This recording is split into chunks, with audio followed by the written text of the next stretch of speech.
over. This week, the name on the marquee has got to be Erin Blanchfield, who this past weekend at the UFC Apex at UFC Fight Night, Andrade versus Blanchfield, got the biggest win of her career. The 23-year-old defeated the one and only Jessica Andrade by submission via rear naked choke at 1 minute 37 seconds of round number 2. Mark, kick us off here. What was your impressions of Erin Blanchfield's breakout performance, we can call it maybe? Yeah, what an arrival for Erin Blanchfield. And you know this thing was a statement because we're all on here a few weeks ago talking her up, unanimously picking her as one of our breakout fighters of 2023, and none of us could get ourselves to pick her over Jessica Andrade. So for her to go in there and not give two shits and handle Jessica Andrade quicker than anyone ever thought she could is one hell of a way to break through, as you said. To start off in this fight, I really think that she threw Andrade off in round 1 by walking toward her, throwing strikes as comfortably as she was. I don't think Andrade ever anticipated that, and it took her a good 3+ minutes to adjust to that. But she did adjust, to her credit. She stopped backing up. She started playing kind of the Patricio Pitbull game where she just stood her ground and took like one little half step to the left and right to evade instead of moving backwards and taking these big strides and keeping her feet planted to counter back with power. And that's when you kind of saw the fight change and shift back to Andrade in those last 2 minutes or so of round 1. So we ended up with actually a really competitive round 1 that was hard to score. But then round 2, the takedown happens within the first, whatever it was, 30 seconds, and that was all Blanchfield needed. We have heard since from Andrade, I don't know if you guys have seen this, that apparently when Blanchfield moved in for the takedown, it was kind of a clinch takedown, upper body, that apparently her upper body lifted Jessica Andrade's shirt up over her chest, and that Andrade was so focused on trying to get her shirt back down that she didn't defend the takedown well. So in her words, that is the only reason she got taken down. Who knows about that? I even tried to watch. You can't tell. You can kind of see that the shirt maybe goes upward. I'm sure she's not making it up. But either way, she then is on the ground. The shirt is back down, and she is under Blanchfield and decides to try to get up and immediately lets Blanchfield take her back, which was a beautiful back take in about 2 seconds, and then sinks in the choke in about 2 seconds. So as much as maybe Andrade wouldn't have ended up down there, she still did a terrible job when she was down there, and Blanchfield did a beautiful job of immediately taking that back and sinking in the choke. So credit to Blanchfield on what was an enormous, enormous win to catapult herself right to the front of the line now, frankly, in the flyweight division. Omar, did you see any Andrade nips? I also have to watch it again. I mean, you would think that. I mean, were her hands in there, like adjusting? So it looks like all you can notice is that, like, the very bottom of the shirt, you can kind of see that it gets pushed, but then you can't actually see what happens. And then you see, like, one of Andrade's hands go in, and then she's immediately taken down. But I guess maybe her point is, like, that she didn't focus on her balance the way she would have because her thoughts just all went there. So I don't know. Yeah. Dude, I give her sympathy then for the takedown, but what about the rest of it? Because you just let the rest of it go. And I said this during the night of the fight. I was like, you did. You didn't attack anything. You didn't defend the hands. You literally just stood there. She did nothing. She did nothing to defend anything of what happened at the end of at the end sequence of that fight. I didn't understand it. I really didn't understand it. I thought something might have been wrong with her. I don't know. But it just seemed to be that Erin Blanchfield took an opportunity where she saw it. Good for her. I think that was a great performance, especially from round 1. The striking was on point. Like Mark said, Andrade eventually adapted to it, but Blanchfield did work in that first round. And second round, she took advantage of the opportunities that were presented to her. And I say this after realizing we all took Andrade last week, but I can't say from that performance that I think she's going to beat Valentina. The one thing I find very interesting, though, is that we have reached a point where this is now the girl that has watched Valentina growing up. This is the girl that has probably studied Valentina more subconsciously, if not purposefully, later on in her life. Like, this is where things start to get dangerous, I think, for the champions that have been around for a long time, and they've got tape after tape after tape. And this girl's probably spent years watching Valentina now at this point. So it does make it very interesting because the girl's got the skills, I think.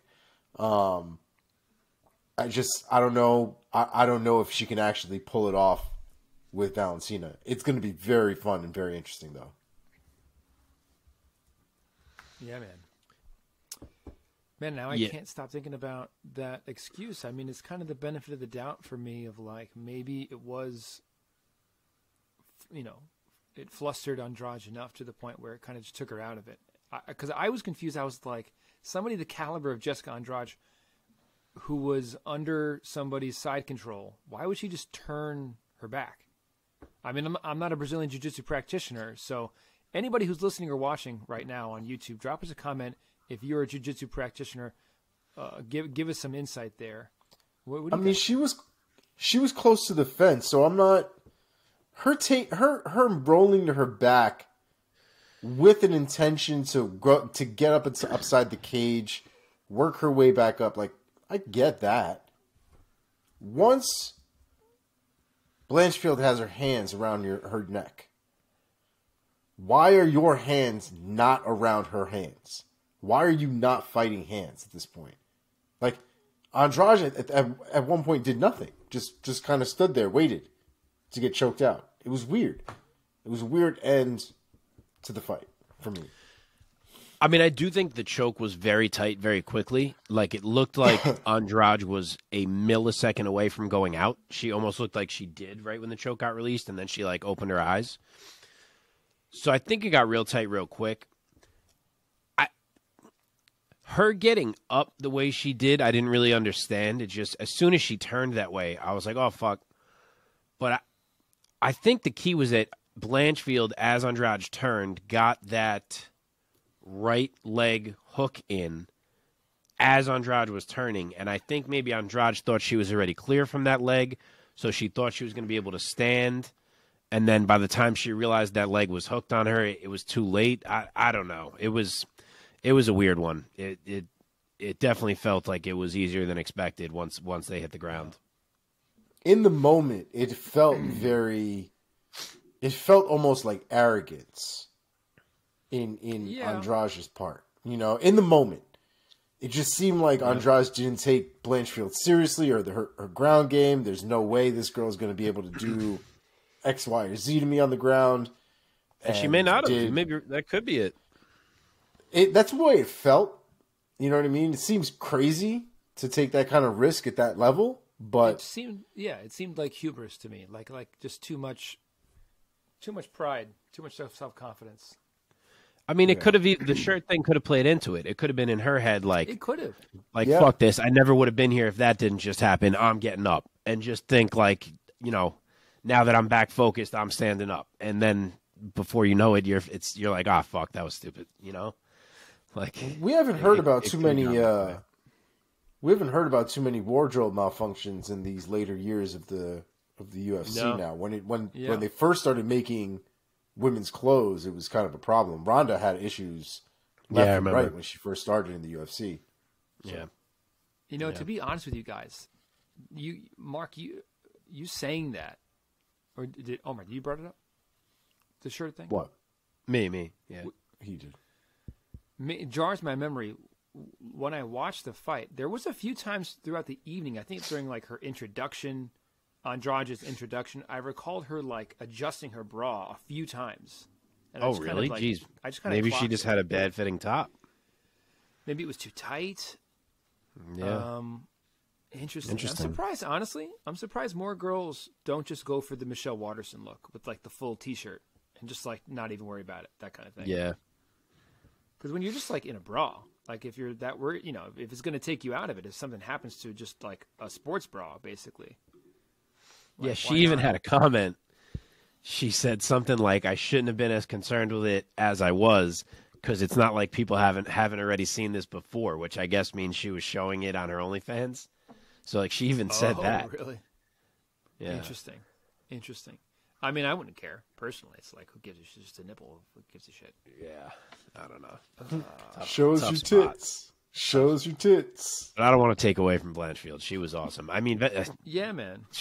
We can get into this with the next, but Shevchenko is a much different challenge because the size advantage that she had over Andrade is not going to be a thing. I think Shevchenko's an inch taller than Blanchfield. Blanchfield, I think, has a 1-inch reach. I was looking at this that night. That's what I think it was, 1-inch height Shevchenko, 1-inch reach Blanchfield. But basically, they're the same size. So that part of it is going to be out the window. Nuts, man. What a big win. The record books huge win. Are not going to remember whether or not there was a wardrobe malfunction or not. This is a huge win for Erin Blanchfield. Congrats to her. Real quick, let's stay with Jessica Andrade for a second. Mark, give me a name. Who would you want to see Andrade fight next? So she has said that she would like to return to strawweight and kind of remain there, which I don't hate at all. And if she's doing that, I think there is one clear fight for her that should happen. I've mentioned this fight before. It's a perfect fight. Her and Carlo Esparza. It feels like a fight that should have happened by now. It never has. Esparza's coming off a loss as well. I'm booking that, and one of them is right back in the mix at strawweight. Omar, any other ideas? I mean, it seems pretty straightforward, especially now in this particular situation, right? We already got Blanchfield going in one direction, but as far as Andrade is concerned, Mark, who did you just say? Esparza, because she said she wants to go back down to 115 and stay there instead of keep floating back and forth between the divisions. Yeah. I was actually thinking about Rose myself, but I wasn't sure which one. That could work too. Which one was going to be available at this point? Yeah, they both are. And is it like all but confirmed that like Blanchfield is basically going title shot next? I can't see how they can't capitalize on that. I mean, can't. The next one is Grasso, which is only a couple weeks away at this point. Yeah, against the winner of that. You mean, yeah. I mean, I don't know that it's confirmed. I guess you could say, like, wait a second, what's happening to Manon Fior, which I get, because people thought she was going to get this shot, and Grasso got it instead.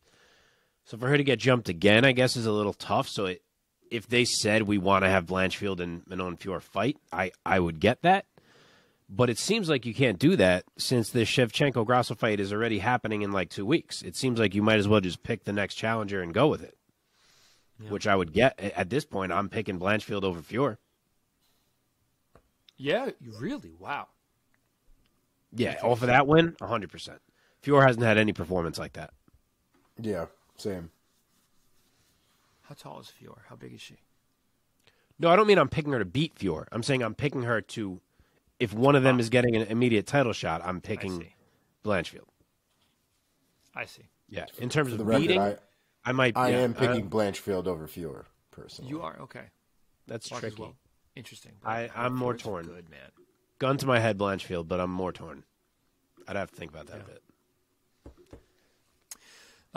Anything else you guys want to say about Erin Blanchfield and this huge win on her career? Okay, let's move on. I hate Sorry, I do want to say something else. I hate that they found the one matchup for Erin Blanchfield where I wasn't ready to pick her. Like, if she fought Tyler Santos like she was supposed to, I would have been on Blanchfield. Even if it was Fior, I feel like I might have been like, she can get this done against all these other girls. Andrade, I was like, no, I can't. I got to pick Andrade. And, of course, she fucking wrecks her. And gets smoked. She just gets... It was not even like a competitive 3-round banger. Like, she got smoked. Yeah. Nah. I mean, all right, apologies. Halfway through that first round, I was like, wow. Erin Blanchfield is winning this stand-up exchanges. She was lighting her up. Yeah? Yeah, she's good, man. She's real good. And she's only 23. Yeah, which is fucking nuts, man. Nuts. Can you imagine if she wins the belt and breaks John Jones' record? Whoa. I mean, let's go, man. Shit, what was he? 27? 26? What? 27? No. When he No, won? dude. He was When he won the belt? 24. Wasn't he like 21, 22? No, he He wasn't was that 23. He was 23 for sure. Okay, something plus 2. Hang on. He was 23. Yes. Yeah. She ain't I breaking was that shit. 23. Oh, man. Can't wait for that fight. Okay, let's move on. Opening the main card of this past weekend's UFC Fight Night in the lightweight division, Alexander Hernandez defeated Jim Miller by unanimous decision, 30-27, 30-27, and a 29-28. Omar, let me start with you this time. Give us your take of this back-and-forth scrap between Hernandez and Miller. What a great fight, man. What an absolute banger of a fight. Jim Miller fights like the old man in the woods, man. That dude is like the old man in the woods, not like the old man in the woods. Like if I saw an old man in the woods, sayings. Like he says things as if they're common and no one has ever heard them before. You've heard of it now. Oh man, I love me some Jim Miller though, man. I mean, the man is a scrapper for sure. He's always there to game. But I got to give credit to Alex Hernandez, man. Alex Hernandez went in there. He fought a smart fight. He took a lot of shit in that fight. I mean, he even looked like he had a whole red mark on the side of his head, right behind his ear, where he got head kicked at least 1 or 2 good times. It was a scrap. It was a great scrap. I do think Alex Hernandez won that fight. First and second round, I thought were 1-1 going into the third round. And that third round was rough. That third round was definitely a back and forth fight. Made it very difficult, I think, in the end. But I think the damage was definitely on Hernandez's side. I don't think Miller outworked him necessarily. But he made Hernandez work for that win. It was a great performance from both of these guys. Mark, what was your take of Hernandez notching this big win on his career? Yeah, this thing was a scrap all the way through. Every round was competitive. I wanted to go on MMA decisions and see how people scored it because I felt like they were all – I could see some of them get scored other ways. But MMA decisions is down right now, which blows. But I did have it for Hernandez as well. I think it may have worked out well for Hernandez because for once he had a guy who came out hot in round 1. So usually Alex like kind of works in round 1 and he looks good, and then his opponent comes out hot in round 2 and he's already fading. Here he got to deal with someone coming out hot when he was still fresh, so that kind of worked out for him. Then he got to settle in after that. But seriously, I still do think there was a moment where it seemed like the typical Alexander Hernandez story was going to play out because he loses round 1. But then round 2, he comes out, he's looking great, and it's like, oh, Hernandez is taking this fight over. And then Jim Miller bit down, I don't remember exactly, maybe 2 minutes left in that round, and just turns it up big time and starts putting it on him, and he's landing clean. Announcers are yelling, and I'm like, oh, man, it's happening again. Here we go. Like, it's pressure. We're over 5 minutes into the fight. Hernandez is going to break. And after about a minute of it, like absorbing it, he kind of just digs deep himself, and he picks it up again. And even takes the round back by the end of it. So I thought Hernandez won round 2. And then once I saw that, I was like, wow, all right, like, good for him. He's going to win this fight. And he did. He took round 3. He had to work for it. As Omar said, it was a tough fight. I know this is not a technical breakdown of this fight in any way, but I feel like the story of Hernandez's career hasn't had anything to really do with his skills. It's been more about having to overcome a guy pushing him when he's past like a round and a half of fighting. And he did it here against a dog of a veteran in Jim Miller. And I could honestly see this being like a very big stepping stone in the career of Hernandez from this point forward. Kind of like getting a monkey off his back? Yes. Hopefully, man. Hopefully Hernandez really just capitalizes on that momentum and keeps moving forward because we've seen him stumble on his way up. Yeah, man, and you're absolutely right. There have been quite a few performances where his losses, where like he looked so good at first, and then I'm like, God damn, will the opponent just like let him be impressive for once? Yeah, they keep like fucking coming back on it. Anyway, let's stick with the winner here, Alexander Hernandez. What's next for him, Omar? Why don't you give us a name in the lightweight division? If you were the matchmaker of the UFC, who would you want to match him up with next? So just quick, he did say this was a one-off and that he has every intention of continuing with his switch to featherweight. Oh, that's right. That's right. Alex Hernandez is going down to 145? So that's where he fought his last fight. He made the switch and cut and fought Billy Q. That's right. And then he took this on short notice since he was smaller and he could easily make the 155. But he said he still plans on being a featherweight. He would be, I mean, he can make waves at 145. Yeah, I'm surprised because I saw an interview where he was basically saying like his earmuffs, or if any kids are listening, basically saying his dick didn't work. That's how rough the cut was for like a couple months, whatever that fucking means. He like said it very passingly, and I was like, what? So I thought that meant he was not doing that again. And then in the octagon, he was like, yeah, no, I definitely gonna stick at featherweight. Like I made the weight well, whatever. And I was like, wait a second, what? So I don't know. Sounds like a organ failure. Yeah. When I tell you I watch these guys, it's the one thing about this whole process that makes me really not want to fight, like take a fight at all, period. Weight cutting? Is the weight cutting. 100%. Yeah. I watch these guys cut weight, and it looks like the worst fucking process ever. It's like the fight before the fight. Bro, no, it is the fight. What do you weigh right now? What do you walk around at? 175, 170, 175, something in there. You'd be like a featherweight. You'd be. I'd have to be. I'd have to cut all the way down to like 147, something like that. You'd cut 30 pounds for Muay Thai. But lightweight, he would be so small compared to dudes cutting to lightweight. Dudes at lightweight are big dudes. Yeah, man. Dude, I train. Like one of the guys that. Matter of fact, the guy that I sent you guys the photo of, Joey, he fights at 147. He's about an inch or so taller than me. Yeah, like fucking that's where I'd have to fight. And Joey looked like he was about skin and bones when the man went to go weigh in, but he felt good. So he felt good. It's nuts. Looks awful. By the way, props to us. Through 2 fights, we've managed to make one about breasts and one about a dick. I didn't make it about breasts. I will say wardrobe choice.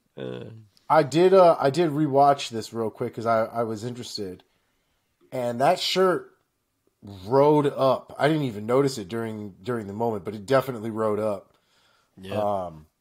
I don't think she's got much to fall out, so I don't think anything really kind of happened in that regard. But I could definitely see why she would have been concerned in that particular moment, and I don't know how long. Maybe she had to worry about it coming back up or back down or whatever. So maybe it played a bigger role than we realized. Yeah, man. So anyway, Alexander Hernandez. Oh wait, I got a name at featherweight. I don't know where Gavin Tucker has been, so maybe he is still out longer. I don't know what kind of injury he's been dealing with, but he's a dude who was looking good. He has a win over Billy Q, who just beat Alexander Hernandez. Then he kind of got his shot and got turned back by Dan Ige. If he is returning anytime soon, I think that's someone who, A, makes sense against Hernandez, kind of see where they both shake out in this division right now, and B, I just think stylistically those dudes are both fun strikers, and I would love to see them clash in there. Let's move on. Mine is Alex Caceres. I think that'd be a fun fight. That was my other one I almost said. I like it. Very fun. I do like it. Okay, let's move on. We're not doing Miller? Okay. Do Miller. I'll give you 2 for Jim Miller. Okay. I would like to see a Matt Favola or a Terrence McKinney. I think either of those guys, they're both kind of in a similar spot right now, who could use a chance to pass the type of test that Jim Miller represents, to kind of jump them to a possible next level. So I think that's where Jim Miller is these days. He's got to test these guys trying to break through. Any other ideas, Omar? I like the Frivola one, I gotta say. I didn't really think about it until just now, but the Frivola one is kind of brilliant. It's a good one. Thank you. Fun question. Quick tangent. We said we weren't going to do this, but why not?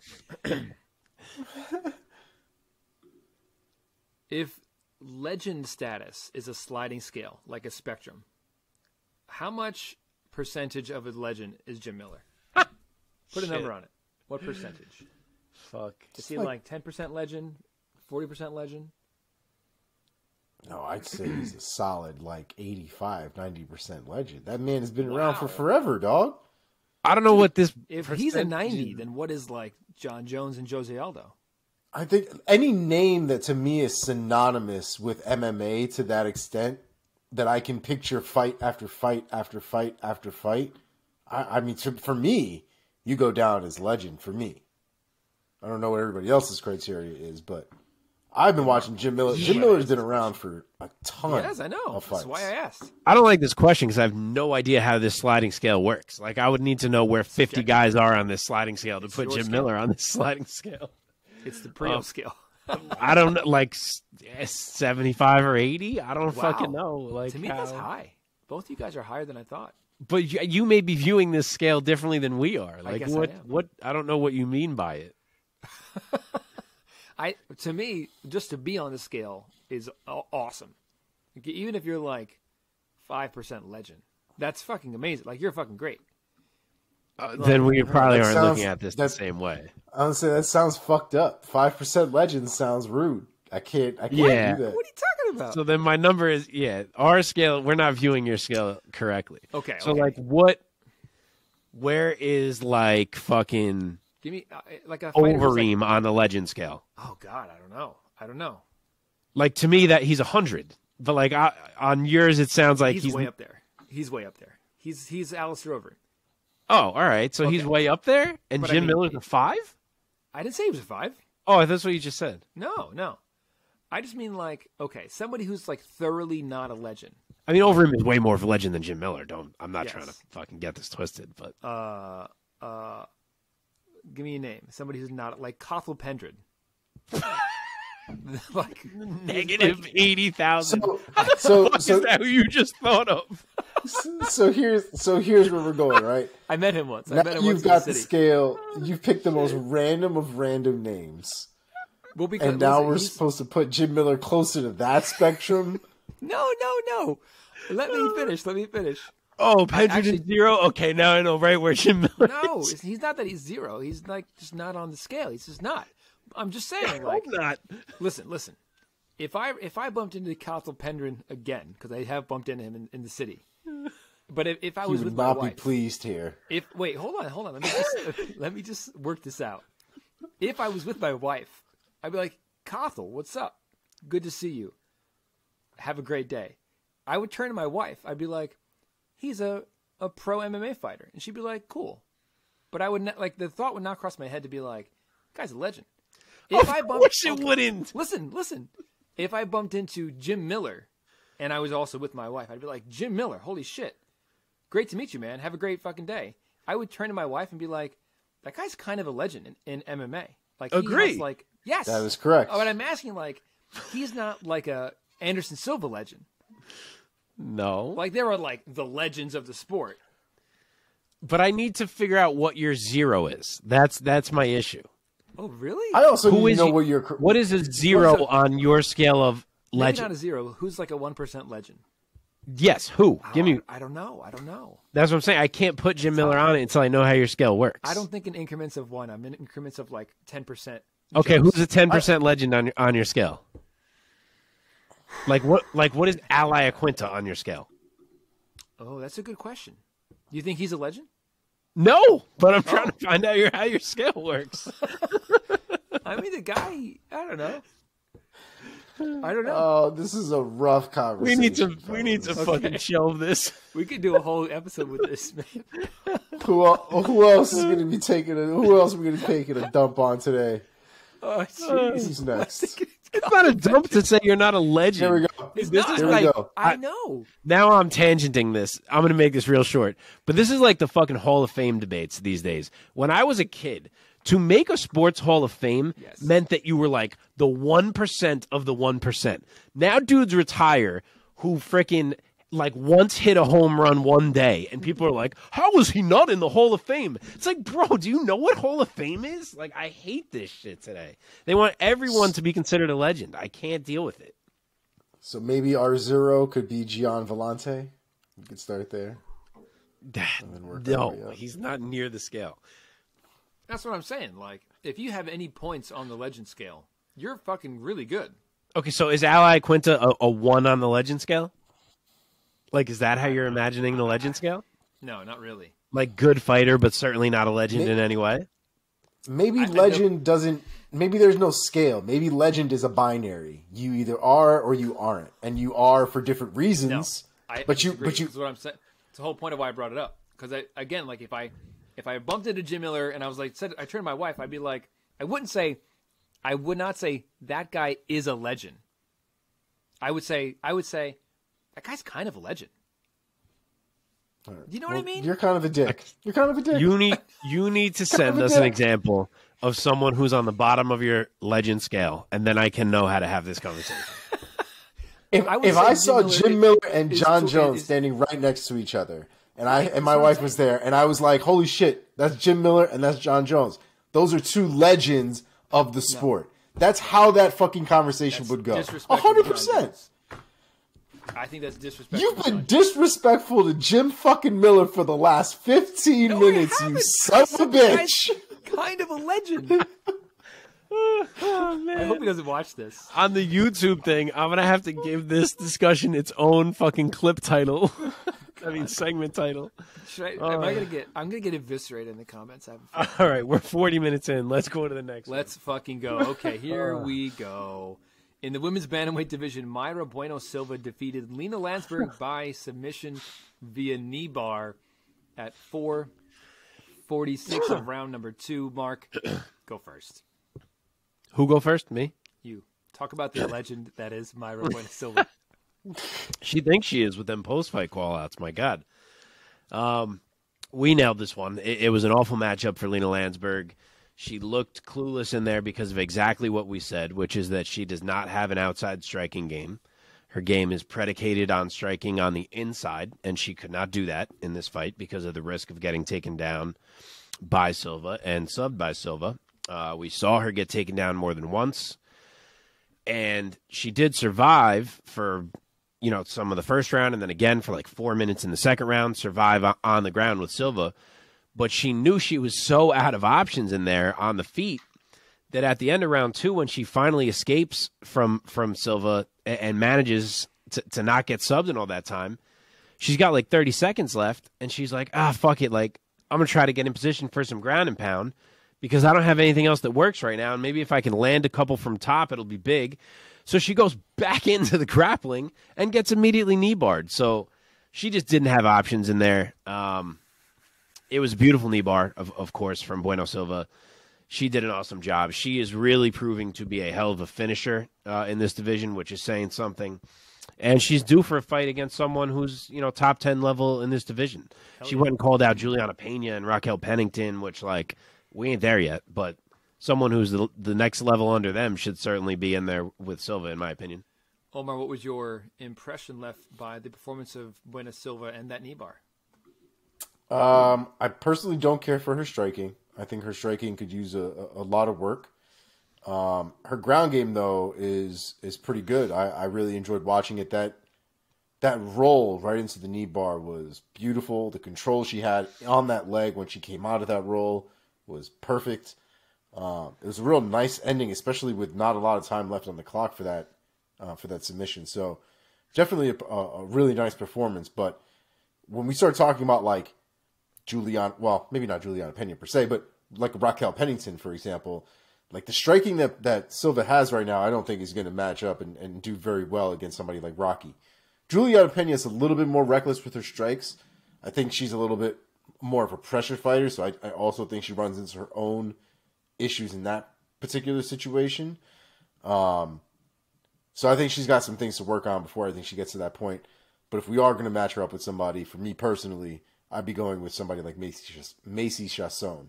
I think that would be a nice test to see if she deserves to be in the top 5. Okay. I do like that. I have a similar choice, which is Ketlin Vieira. She is coming off a loss to Raquel. We had recently been saying how it was kind of tough to match Vieira up because we felt like she didn't really deserve another fight against these girls who are kind of in that top, 6 or whatever it is now. But we couldn't really figure out someone below her that made a ton of sense. I feel like this one works. I feel like she can be the one to test Mayra Bueno Silva here. And if Silva can get past that one, then her calling out these names that she's been mentioning won't really sound so crazy anymore. Yeah, man. Anything else on Bueno Silva and Lansberg? Let's roll on. Lansberg retired for what it's worth. So yes. Happy trails. Thank you for the fights. Happy trails to her. Great career. Don't say it. Legend.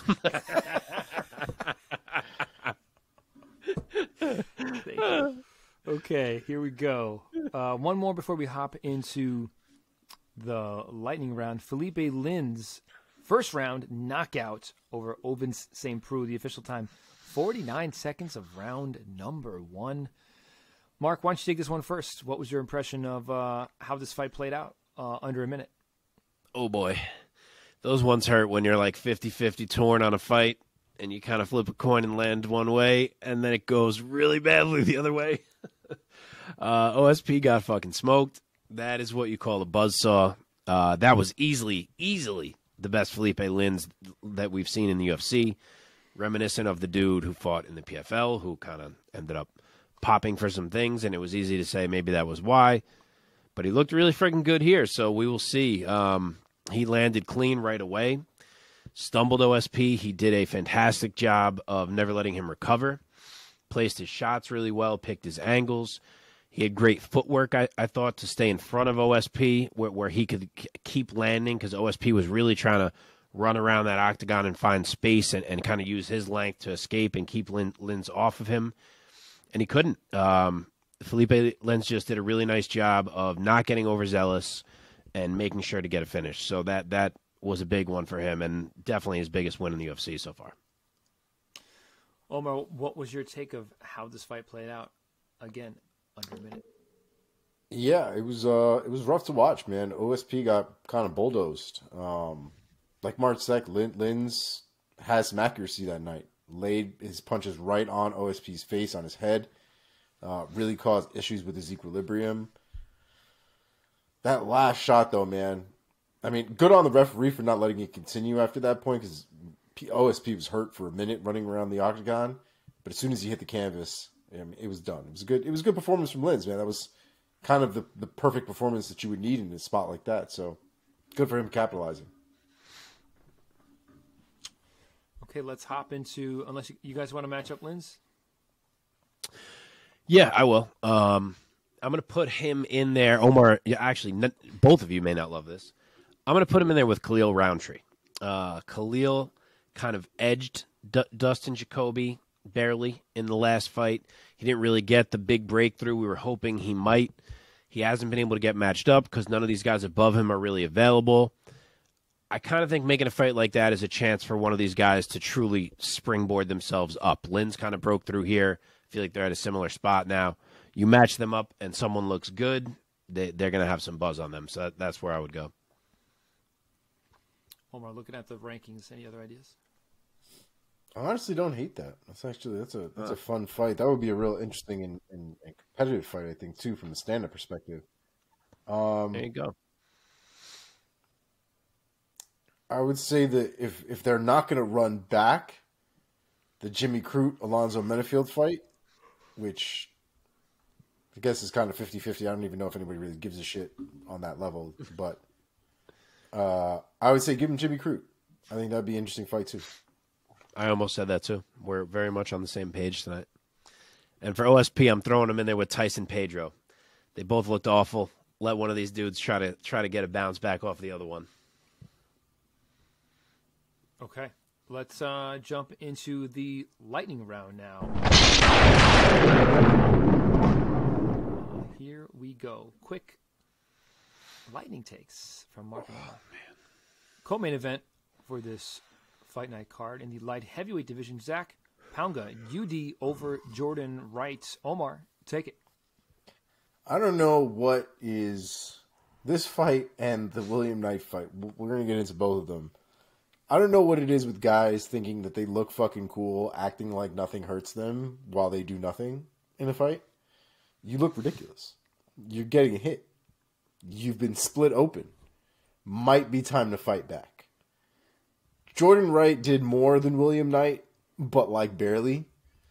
Zach Pagua doesn't really make it very fun to watch in terms of his style.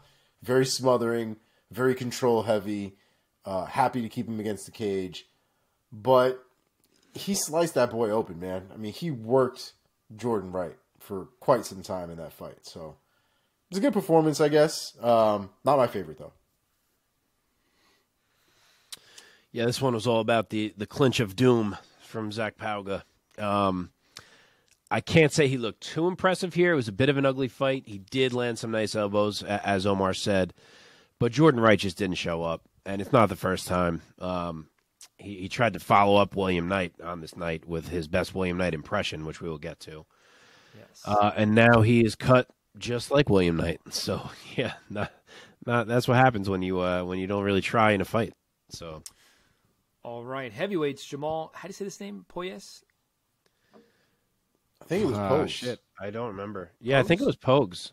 I think it's Jamal Pogues. Right? Pogues, unanimous decision victory over Josh Parisian. Mark, sticking with you, take it. So, Omar, can you take this one first? 1 sec. Sorry, I have to answer this. Yeah. So this was an interesting fight. I don't know if I completely agree with this decision. It was a tough fight to score because Pogues had some takedowns in that fight. But I thought Josh Parisian outworked him. And I thought Josh Parisian outworked him quite consistently when it was on the feet. Third round, I thought I gave to Parisian. I didn't see what the scorecards were and who gave what to what, and I couldn't go on MMA decisions like we alluded to earlier. So I don't know what the scorecards actually were, but I had Josh Parisian winning 2 rounds out of that fight. So I didn't necessarily agree with that decision. Okay, Mark? Yeah, so I caught the end of what you said there. I kind of felt the same. This is another one where I really wanted to look on MMA decisions and see where people were at. Again, it's down, which sucks. I like to kind of reference it as we go through on this show. And I haven't watched this one back. I haven't had time to watch any of these back. But live, I felt kind of the same as you. Like, it ended, and I was like, I think Parisian got 2 of those. And then it was unanimous the other way, and I was like, fuck, like, did I miss something? So I kind of wanted to see where other people were at. Ideally, I would have rewatched, but again, didn't have the time. Pogue showed some skills. Parisian can be a tough matchup at times, but yeah, I'm not sure that he got that one.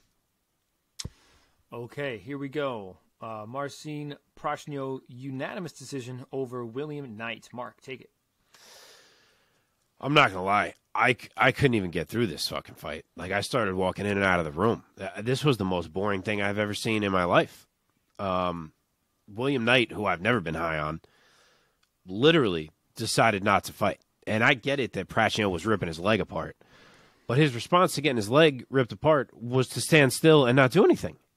So I'd never seen anything like it. I really haven't. Him getting cut was the lock of the century after that performance. It took a few days. Good win for Prachnio, I guess. He probably could have done more too, fighting a striking dummy. But yeah, a memorable performance in the worst possible way for William Knight. Omar.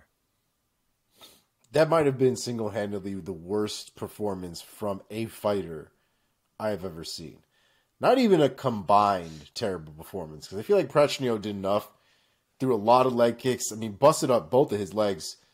The question mark kicks to the head were really, really nice. He did work. I mean, he did what he needed to do. Pretty sure his leg is completely busted at this point for having used it his foot for 15. Yeah, it's a balloon. 15 minutes and just wrecked.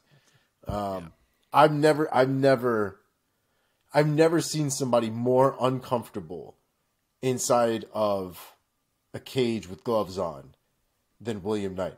I made a joke, like I sent you guys a text earlier, because it did remind me of like somebody who comes into a gym who like works out all the time. He's got muscles. He's, I do weights, bro. I lift weights. I lift, bro. And then he's like, I can take any one of you little scrub motherfuckers on. I lift weights. I'm strong. And then he gets lit up in the gym because he doesn't know what he's doing. That's what that fight looked like. And this is William Knight, who, like, we've seen him fight before. He's not the best, but he's Jesus Christ. I mean, this was the worst. How about this, He Mike? at least will throw heat back. This is the negative scale of your legend. Is that performance right there? This is like the other spectrum. It really did look like what you're saying. Like, even the way he would like pose against the cage and back up, he looked like those guys look in those kind of videos where they're like, yeah, all right, my bad, enough, all right, call it. Yeah. Like, that's how he looked. Dude, and for me personally, it gets uncomfortable watching it because you're not defending yourself properly. Like, you're doing everything that you're trained. Once you start learning how to defend yourself properly, you have to fight your natural instinct to defend improperly. And everything that man was doing went against everything that you trained to do. So yeah. I didn't enjoy any of it. It was a terrible, beyond terrible performance. Yep. I wonder what's next for him if he's going to fight again. Not like that. If his coaches allow him to fight like that, they should all be fired. All of them. As strong as he is, and with the power that he carries, I'm sure he could beat a lot of dudes in regional promotions. Oh yeah. But just looking at his record, it's a whole. He's got a lot of bodies on his record. Yeah, it's just when you get to the top level and guys have multifaceted skills, and you're going to stand there and try to land one big one. That's the level that exposes you. Yeah, regional promotions ain't gonna pay the bills though, dog. Here we go, lightning round. Oh right, lightning round. Shit. That's true. Nazim Sadikhov. How do you say his name? Round 3 TKO over Sadikov, Evan Elder. Omar, take it first. What a fantastic fight. This was a really, really fun fight. I really enjoyed every minute of this fight. Back and forth, real banger. Kind of glad that this fight ended somewhat with some finality because trying to score this fight was ridiculous. Especially by the time we got to the third round. The third round was crazy back and forth. But there was a huge, huge knee ripped open Evan Elder's eye, like his eyebrow right above his right eye. And it was bad. He was leaking right from the jump, and you could see directly into his head. So good call from the referee. Got that call early. And it was a fantastic fight. I wouldn't mind seeing that run back again if they decide to. I wouldn't be surprised if they didn't. But that fight was A+. Absolutely fantastic. Mark. Yeah, that was an absolute scrap. Those boys were going for it all fight. Evan Elder honestly looked really good through 2 rounds. I hope he gets another shot in the UFC, despite the fact that he's now 0-2. It's possible he was up 2 rounds to none in that fight, as close as it was. But credit to Sadikov, man. He battled nonstop.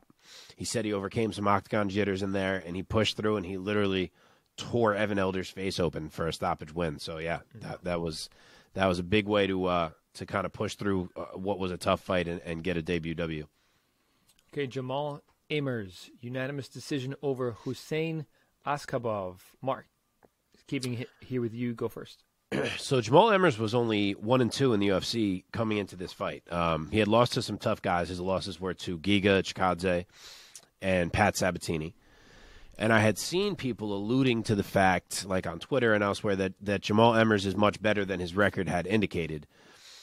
And I don't know how good Askabov is yet either, but for him to be 23-0 and get handled the way he got handled by Jamal Amers, that at least says something. So a nice win for Amers. He really shut down Askabov. Was it Askabov? I forget how they were saying it, but either way, he shut down his game. Omar. Yeah, I think it was Askabov. Askabov. I will say, it sounded like from the commentary booth and things like that the tape they had watched, that the biggest issue that Askabov had in his career so far was the lack of elite talent in his record, in his resume, and in his performances. He's been able to basically bulldoze and bully everybody he's fought because of how good he is comparatively to the talent pool that he's been afforded to fight. Jamal Emmers, like most people in the UFC, are not there to play games. This is not a hobby to them. This is not something they're trying to see if they can do. They're in there. They're in there, and they're in there to kill. And I think Askabov kind of realized where he was and didn't really have a ton of answers for it. It looked like by the middle of round 2, he was gassed. He was done. Yep. He looked very uncomfortable in there. It looked like he had never been put in a position like that before. And Emmers took complete advantage of it, and I think he, very well should have. So it was a good performance from Emmers. I think it was his first fight back in like a couple of years too. At that, I don't think he's fought since 2001 or 2021. Sorry, that's a long time. Yeah.